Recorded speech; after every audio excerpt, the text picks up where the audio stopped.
There are many ways to play Fallout 4. As a gunslinger, a swordsman. What if I wanted to spice it up? I tried beating Fallout 4 as a druggie.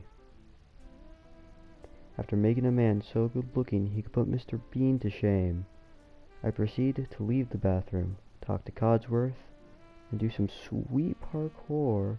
I also watch a literal child get a nuclear catapult. I sold my soul to the local drug dealer for some sweet new Pokemon cards. I gave myself the appropriate name, El Chapo V2, as I managed to royally fuck myself by not recording the first El Chapo. I then gave myself what I thought was appropriate stats. I made sure to do some optimistic spinaroos before the world shit itself. I became one with the ice. Saw my wife get killed. Don't you worry, I yoinked that ring. I was then given the Pip-Boy from a nice and healthy young man, and escaped the vault. While I loot and scrap the whole of Sanctuary, allow me to explain my master plan, if you will, to become a druggie. After a solid 8 seconds of thinking about the challenge for this video, I decided the challenge was to take a combat-related drug in every combat situation. However, I managed to screw that over so many times, I gave up on the challenge and made up my goal instead. Also, I was only allowed to use unarmed weapons, so no rifles, pistols, shotguns, no. Only my bare fist, knuckles, or power fist. And last but not least, I didn't think being a druggie would be the hardest challenge nor goal really, so I thought it was a good idea to play in survival mode. This decision was only the second dumbest decision in my life. Surprisingly, the first being when I decided to draw the Mona Lisa when I was 6 years old. But it ended up looking like something you would see in your nightmares.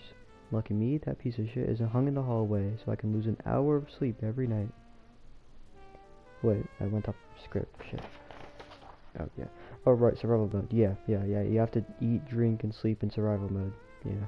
Oh, also, you can't save your game unless you sleep. And also, drugs make you very, very thirsty. Alright, back to gameplay. I then start doing the technique only a man such as El Chapo V2 could do.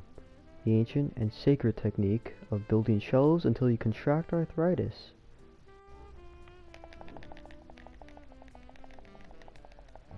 I'm having an amazing time.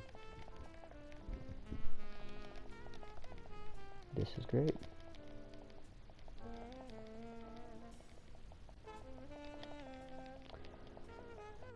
However, contracting arthritis is a necessary feat to get to a higher level so I can make my life just a little easier.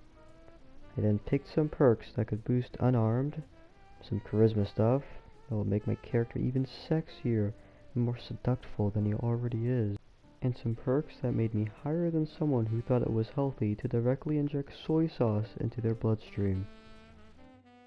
I then hit up Robotics Disposal Ground to get a few fusion cores and make a robot go boom boom.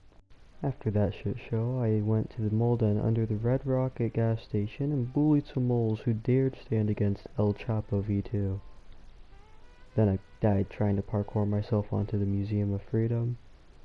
I nailed the landing the second time though. Then I killed someone who said drugs were a big no-no. I tried bowling in a bottle factory and failed, so I killed a sleeping man and continued my adventure to the great jewel of the Commonwealth, Diamond City. Once I arrived, I had to deal with this bitch and made my way to save. Now I could start the quest that would make me the Jeff Bezos of drugs, the conquistador of addictions, the god of being high, if you will, Diamond City Blues. However, to get the drugs from this quest, I need to ambush a drug dealing and take all them drugs for myself. I could have found a peaceful resolution between Paul and Henry, but I really couldn't be bothered, so I ended up having Henry kill Paul. After that fiasco, I made my way over to the drug dealing with Henry, and I waited for what felt like an hour for Henry to show up, which he never did, so I ended up taking the drug dealers on myself with my bare hands. I'll give you a hint as to how it went. With my bare hands.